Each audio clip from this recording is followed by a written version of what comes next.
Olá, alunas e alunos, eu sou a professora Isabelle de História. Vamos a mais uma aula. Na aula de hoje, nós vamos falar da independência da América Latina. Vamos lá? A gente tem aí, um mapa, representando os domínios do Império Espanhol na América em 1800. A independência na América Espanhola. O processo de independência na América Espanhola ocorreu em conjunto de situações experimentadas ao longo do século XVIII. Nesse período, observamos a ascensão de um novo conjunto de valores que questionava diretamente o pacto colonial e o autoritarismo das monarquias. O iluminismo defendia a liberdade dos povos e a queda dos regimes políticos que promovessem o privilégio de determinadas classes sociais. Sem dúvida, a elite letrada da América Espanhola inspirou-se no conjunto de ideias iluministas. A grande maioria desses intelectuais era de origem crioula, ou seja, filhos de espanhóis nascidos na América, desprovido de amplos direitos políticos nas grandes instituições do mundo colonial espanhol. Por estarem praticamente excluídos, enxergavam no iluminismo uma resposta aos entraves legitimados pelo domínio espanhol, ali representando pelos chapetones, que era quem detinha ali o poder nas mãos. Ao mesmo tempo em que houve toda a efervescência ideológica em torno do iluminismo e do fim da colonização, apesar da rotina de trabalho dos índios, escravos e mestiços, também contribuiu para o processo de independência. As péssimas condições de trabalho e a situação de miséria já tinham, antes do processo definitivo da independência, mobilizado setores populares das colônias hispânicas.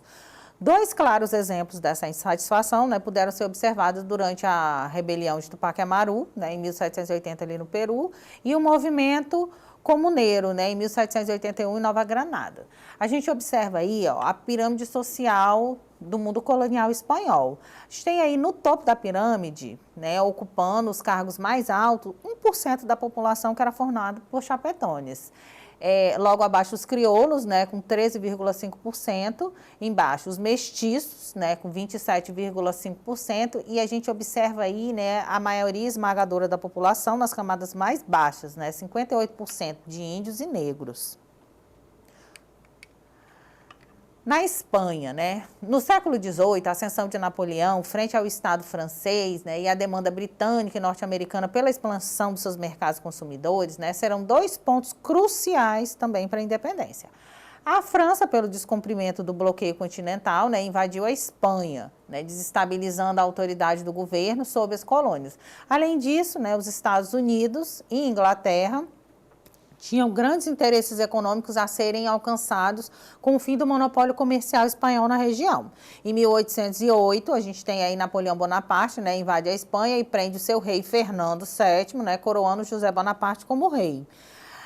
Na história da monarquia espanhola, José ficou conhecido como José o Usurpador. Uma grande rebelião tentou combater a ocupação francesa e foram reprimidos com grande violência por José Bonaparte. Diante dessa repressão, a resistência espanhola se reuniu em Cádiz para elaborar uma constituição, onde tinha como principais pontos, reconhecia Fernando VII como monarca legítimo de toda a Espanha, encerrava a monarquia absolutista e estabelecia a monarquia constitucional, extinguia o Tribunal da Santa Inquisição na Espanha, estabeleceu a liberdade de imprensa, aboliu o trabalho indígena da mita na América e conferiu o direito ao voto a todos os espanhóis. Agora, na América, embora representasse grandes avanços na Espanha, a Constituição de Cádiz mantinha a desigualdade de direitos na representação política, ignorando as elites crioulas. Com a chegada na América da notícia que a Espanha estava sem o seu legítimo governante, a elite crioula formaram várias juntas governativas e exércitos para lutar pela independência. É nesse momento, no início do século XIX, que a mobilização ganha força, ela ganha seus primeiros contornos. A restauração da autoridade colonial espanhola seria o estopim do levante capitaneado pelos crioulos, contando com o apoio financeiro anglo-americano, ou seja, norte-americano. Os crioulos convocaram as populações coloniais a se rebelarem contra a Espanha. Os dois maiores líderes crioulos da independência foram Simão Bolívar e José de San Martín, organizando aí exércitos pelas porções norte e sul da América. Ambos, né, sequenciavam, né, a proclamação da independência de vários países aqui da América Latina. As diferenças sociais, né, e a discriminação existente nas sociedades hispano-americanas, elas eram enormes também. Os indígenas, mestiços e afrodescendentes viviam oprimidos por uma minoria branca formada por chapetones e crioulos. Os monopólios e a opressão fiscal, né, geravam insatisfação entre todos os habitantes da colônia hispânica na América e frustravam, né, a pretensão dos crioulos a um livre comércio, né, com todas as nações do mundo. Quanto aos mais pobres, né, a exclusão social se mantinha inalterada. Agora vamos ver um pouco das causas, né, da crise que levaram ao processo de independência. Internamente, né, cabe citar os descontentamentos sociais e políticos, né, causados pelas reformas do rei espanhol, né, Carlos III e seu filho Carlos IV, na segunda metade aí do século XVIII, com o objetivo de extrair mais riquezas ainda da América, né? E aí a monarquia espanhola impôs monopólio sobre um número crescente de produtos, entre eles o fumo, as bebidas alcoólicas, a pólvora e o sal, né? Reassumiu a administração dos impostos, antes arrendada, né, a contratadores privados, né, e aumentou o rigor dessa cobrança, extinguiu o sistema de portos únicos e autorizou 20 outros portos, né, da América a fazer o comércio com a Espanha. Esse comércio livre e protegido favorecia a Espanha, aumentando a circulação de mercadorias e a arrecadação fiscal. Essas medidas deflagraram definitivamente os movimentos de independência, né, os independentistas. E aí vamos aos processos de independência. A gente tem duas fases na luta pela independência. Na primeira fase, que vai de 1810 a 1814, os habitantes das colônias, liderados pelos crioulos, né, em cidades como Caracas, Buenos Aires, Bogotá e Santiago, formaram exército e obtiveram importantes vitórias contra os realistas, né, contra os defensores da colônia, da coroa espanhola. Naqueles anos, né, as forças de Bonaparte controlavam a maior parte da Espanha e os espanhóis estavam ocupados, né, com a expulsão dos franceses de seu território. Na segunda fase, que vai de 1814 a 1825, começou, né, com a queda de Napoleão e a volta do rei Fernando VII ao trono espanhol. Ao retornar ao poder, o rei espanhol reestabelece o absolutismo e envia para a América uma grande expedição com 10 mil homens para combater os movimentos de independência. A gente tem aí um mapa dos movimentos, né, independentistas na América do século XIX. Então, a gente observou aí, né, que com a expulsão dos franceses, com o reestabelecimento da coroa espanhola, eles acabam, né, se livrando de uma demanda e podem voltar suas atenções com força total aí para o combate dos movimentos de independência.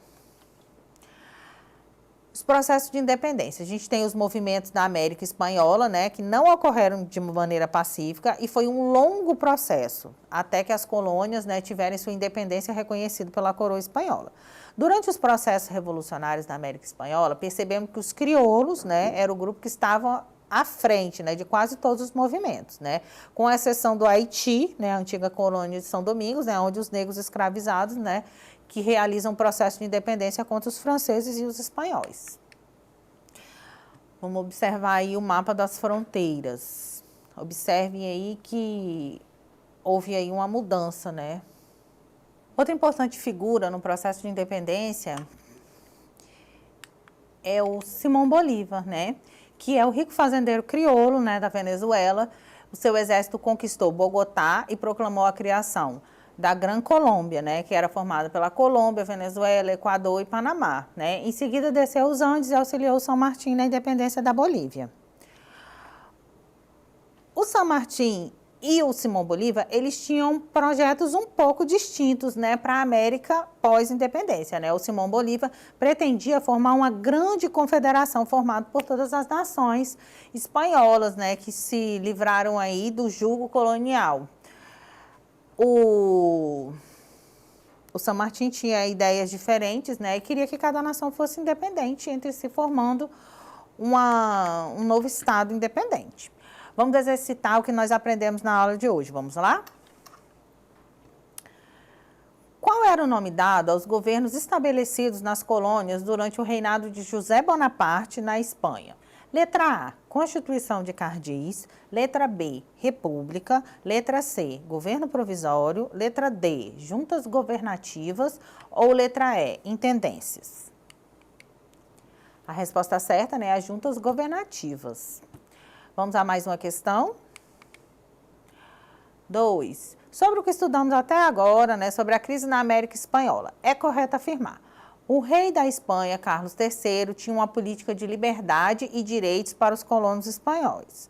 Letra B. Os movimentos de independência que deram origem a esses novos países foram motivados por fatores internos e externos. Letra C. Os crioulos estavam satisfeitos com sua condição junto ao rei. Letra D. Os chapetones eram os menos favorecidos nas colônias hispânicas. E letra E. Napoleão Bonaparte se declarou rei da Espanha. A resposta correta é a letra B, né? Os movimentos de independência que deram origem a esses novos países foram, né, motivados por fatores internos e externos. Então, na aula de hoje, nós aprendemos um pouco mais sobre a independência da América Espanhola. Para ter acesso a esse e demais conteúdos, acesse a plataforma Eduque. Nos despedimos por aqui e nos vemos na próxima aula. Tchau, tchau.